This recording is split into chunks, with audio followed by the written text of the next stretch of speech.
Je vous emmène aujourd'hui au théâtre, mais pas n'importe lequel. Ici, le spectacle va commencer dans moins de 2 heures et pourtant les acteurs ne connaissent toujours pas leur texte.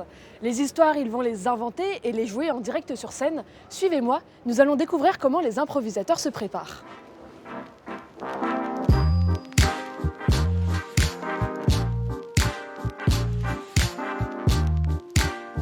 Vous devez quitter le bureau, mais le boss est au bout du couloir, il est là, il regarde.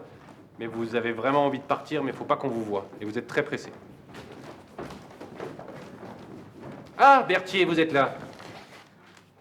Un spectacle réussi, c'est un spectacle où les joueurs prennent plaisir, les joueurs et les joueuses prennent plaisir à être ensemble sur scène et à raconter des histoires.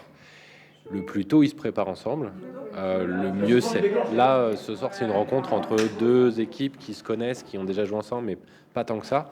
Donc ce moment d'échauffement, il est important pour se rapprocher, se retrouver, se reconnaître, pour pouvoir après sur scène se sublimer. Tu fais du judo? Non, tu mets des chaussures de bowling? Non. De la plongée? Oui. Pour l'imaginaire, c'est top, c'est pour la répartie aussi, enfin pour le lâcher prise surtout. Enfin vraiment le meilleur truc de l'improvisation, c'est justement d'avoir ce lâcher prise derrière et puis de se faire confiance. Et ça tourne de sang. En général, en impro, on est pas mal là pour mettre en valeur l'autre et être au service de ses idées. Prendre un truc qui est proposé, même des fois si il a hésité sur un mot, il me dit tiens, pourquoi tu hésites sur ce mot? Et ça peut être un point de départ, quoi.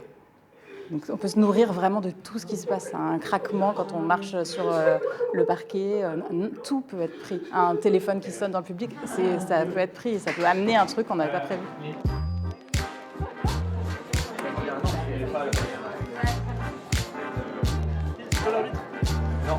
J'ai mis saucisson et crackers.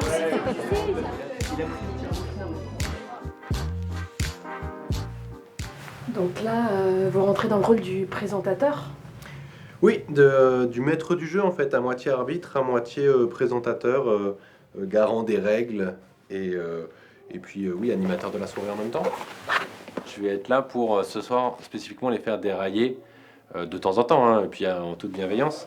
Mais voilà, donc il faut pouvoir résister à la pression. Et puis, mais ils sont entraînés pour ça, sur le fait d'être déstabilisés, parce qu'ils ne savent pas ce qui va se passer. Bien, c'est maintenant le moment de jurer sur la Bible de l'improvisation, qui, comme vous pouvez le constater, n'existe pas, puisque si vous ne savez pas ce que vous allez voir, ils ne savent pas ce qu'ils vont jouer. Jurez-vous de n'utiliser que votre imagination pour jouer les reprises de ce soir. Je jure. Cette prochaine reprise aura pour thème saucisson et crackers. Ça, ton teint, t'es blafard. Ouais, mais je supporte pas le soleil. Arrête de dire ça. Tu n'as pas mal. La douleur, c'est dans la tête, d'accord? Quand je pense que ça fait que 2 heures qu'on est là et qu'il nous reste 3 jours. Ah oui, c'est que le début d'une longue aventure. C'était vraiment très impressionnant leur capacité à rebondir comme ça sur les blagues de chacun. C'était vraiment très très cool. Ouais, je suis d'accord. Vous avez décidé d'envoyer en finale les sœurs Geiger. On est un peu déçus quand même parce que c'est pas notre équipe. On n'avait pas voté pour cette équipe-là. Mais voilà. Mais c'est le jeu, hein, ouais, c'est clair, c'est le jeu. Non, franchement, les deux étaient top, donc c'est trop cool. Ouais.